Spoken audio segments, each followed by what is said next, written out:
If you're curious about how inflation affects the real estate market, you're in luck because I'm going to dial you in on this video. My name is Kyle Whissel with Whissel Realty Group, and if you're anything like me, you've been seeing all the headlines in the news about inflation. Inflation's up, inflation's down, it's above expectations, below expectations. Like, what the hell does all of this mean?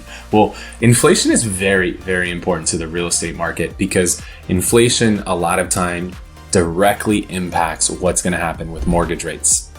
So mortgage rates are directly going to impact what happens with the real estate market. So therefore, inflation is really freaking important. So let's talk about what's been going on with inflation. I don't think there's any mystery that inflation shot through the roof, right? Whether you went grocery shopping, you tried to buy a car, you tried to buy a house, literally everything has gotten far more expensive.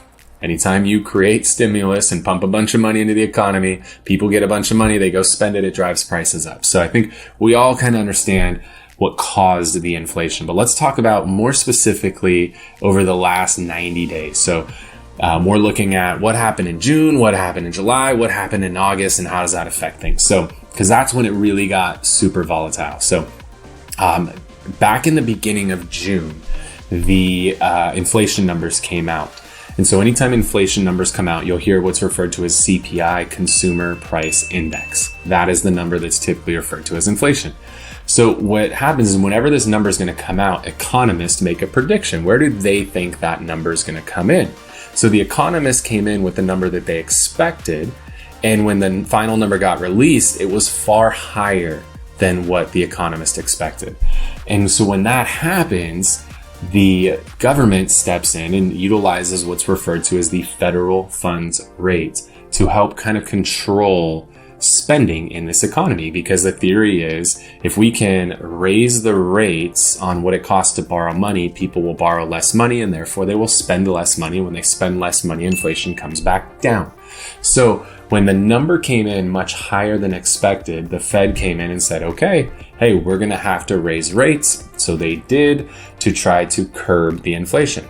Well, guess what? They raised rates, but inflation still went up in July.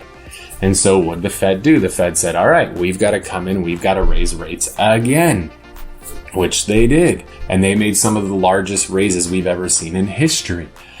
Well, when the rate on the federal funds rate raises, a lot of times that is the rate that banks borrow money at when they borrow from the Fed. Well, if the banks have to spend more money to borrow, guess what they do? They pass that added expense in to consumers. So whether it's your credit card, you're buying a car, you're buying a house, rates tend to all go up when the federal funds rate goes up.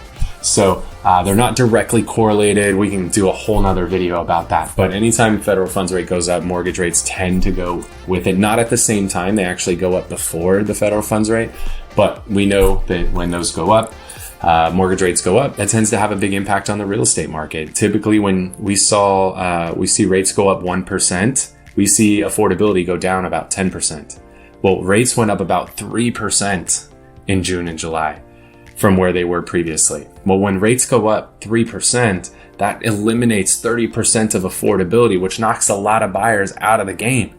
So we saw a lot of buyers in June and July get out of the game because they just couldn't afford it anymore with these new rates. Well, come August, here's what happens in August is the expectation is that inflation's finally going to come down a little bit and it's going to come in here. Well, they finally announced the numbers. Not only did it come in here, it came in down here. It actually came in far lower than what was expected. So in June, we had the opposite expectation, and here's where it came in. In August, here's what expectation, here's where it came in. So now we're starting to see rates start to pull back a little bit because the mortgage rates tend to follow the inflation rate. So now you got inflation coming down faster than expected. You're starting to see mortgage rates come down more than expected. And when mortgage rates come down more than expected, that's going to get a lot of those buyers who were previously knocked out. It's going to get them back in the game, and it's going to start to pick up some steam in that real estate market. So if you're watching this and you're wondering like, well, what should I be doing? If you've been thinking about buying, I think you should buy right now. I'm not saying that just because I'm a realtor. I'm telling you for your sake, I think there's this little dip right now. There's a small little opportunity to capitalize before this really catches on and becomes a trend, before we pick up steam in the other direction as rates get lower. I think there's a good opportunity for you to cash in right now on the fact that everybody's on the sidelines. They're all checked out. But as they start to come back in, I think you're going to see rates, or we've seen, values declining. I think we're going to level off and we're going to start to come back up again in the next 6 months. So that's what's been going on with inflation. And I think inflation is going to continue to get lower and lower. Rates are going to get lower and lower. Buyers are going to get back in the game. Values are going to go back up. So take advantage of it while you can. If you do want to take advantage of it, give us a call, shoot us a text at the number down below. That'll get you dialed in with my team. I want to thank you so much for watching this video. Kyle Whissel with Whissel Realty Group.